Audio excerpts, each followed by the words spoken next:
Assalamualaikum warahmatullahi wabarakatuh.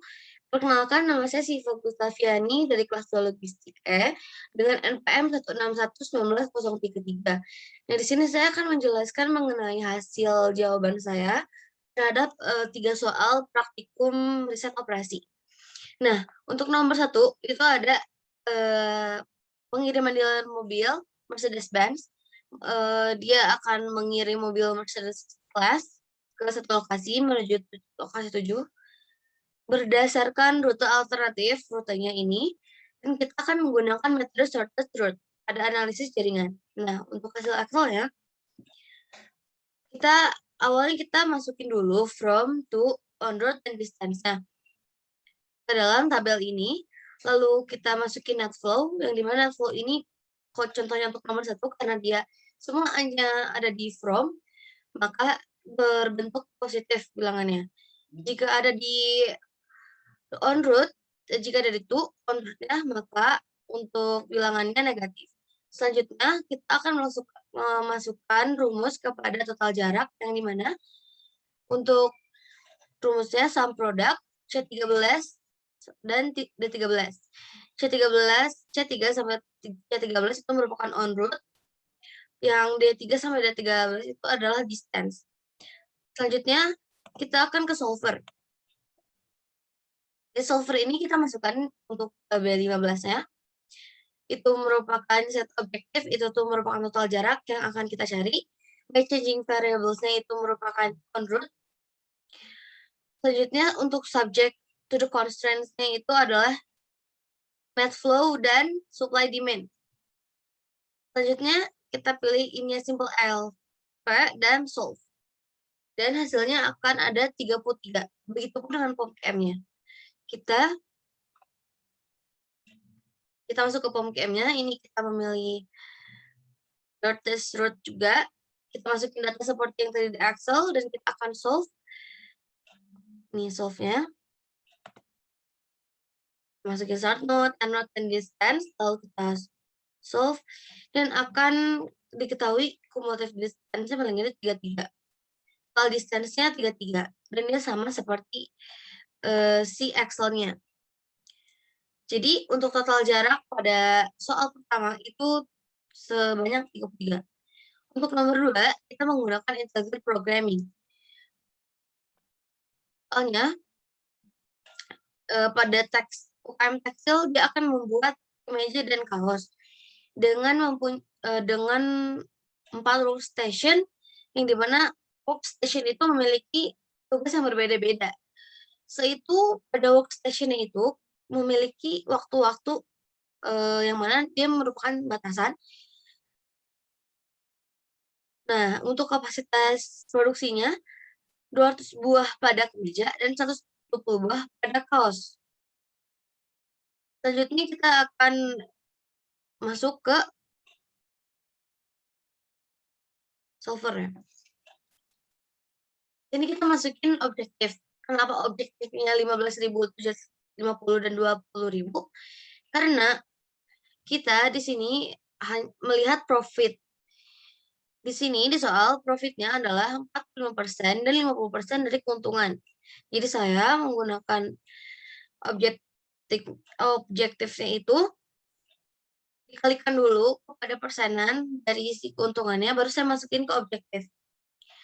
Nah, selanjutnya kita sini ada LHS yang dimana dia butuh rumus B2, rumusnya sama dengan sum produk B2 B8 C8.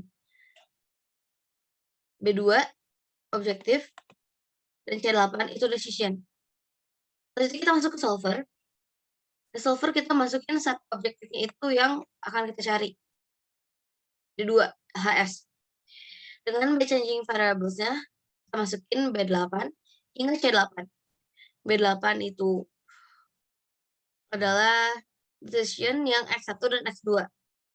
Berarti kita masukin subject of the constraints, itu B8 C8-nya atau decision-nya sama dengan integer, dan D3 sampai D6 kurang dari sama dengan E3 sampai E6.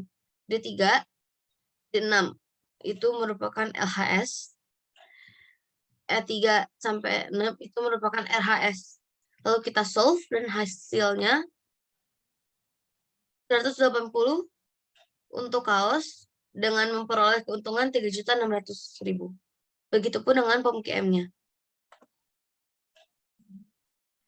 Kita masukin juga di POM-QM kita memilih modul integer programming, integer and mixed integer programming. Kita masukin data seperti ini, seperti di Excel-nya, baru kita memilih maximize, dan langsung kita solution.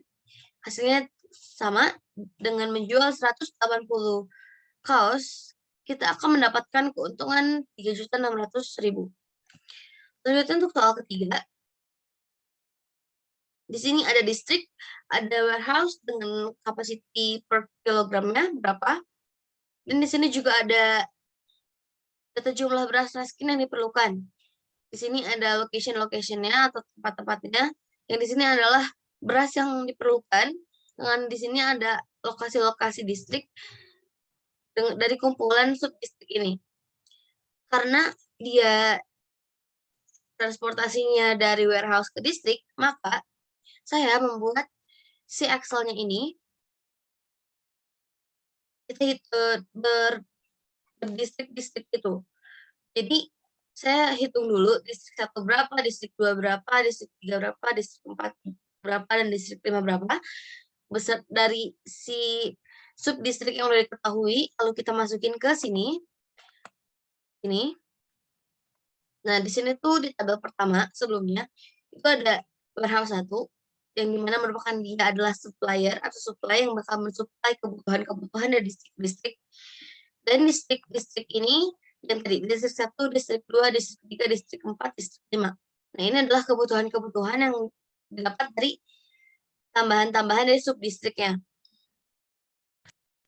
Selanjutnya, di tabel selanjutnya kita di total cost kita membutuhkan rumus yaitu sum product B3 F7 J4 N8 yang dimana itu tuh ini dengan ini. Nah, angka-angka 71,25, 75, 80 ini didapat dari sini. Ini ada angka-angka jarak harga dari warehouse ke distrik. Nah, setelah mengisi semuanya, kita masukin total cost dengan rumus seperti ini, dan call sum jangan lupa call sum itu sama dengan sum J4 hingga J8. Jadi kalau call sum dia ke bawah, kalau row sum dia nambahin ke pinggir. Yang dimana kita harus dapat hasilnya itu seperti demand dan supply-nya. Karena kita tidak mungkin mendapatkan beras melebihi demand dan supply-nya. Kita melakukan solver di sini. Untuk set objektifnya, itu adalah optimum solution dari sini. Di 3. Untuk by changing variables-nya, kita cari yang dicari, yaitu ini sampai sini. Dan untuk subject to the constraints-nya, kita masukin tadi yang by changing variables-nya, atau enggak ini nih, ini dengan sama dengan lebih dari sama dengan 0, lalu J9 N9 sama dengan B8 F8, J9 itu merupakan call sum ini, dan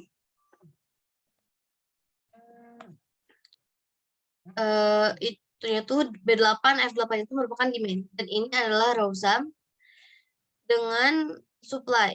Lalu kita solve dan akan menghasilkan seperti ini. Dapat disimpulkan bahwa warehouse 1 akan mengisi distrik 1 dan dengan poin segini, dan dia warehouse 1, 2, 3 akan mempengaruhi si distrik 1 ini yang dibutuhkan. Dia akan menambah atau enggak memasok kebutuhan dari distrik 1. Dan dia untuk kebutuhannya ini sudah terpenuhi dan sama seperti demand dan supply-nya. Begitu pula dengan POM-QM-nya. Sini juga dapat disimpulkan bahwa solution value-nya 8.500.000,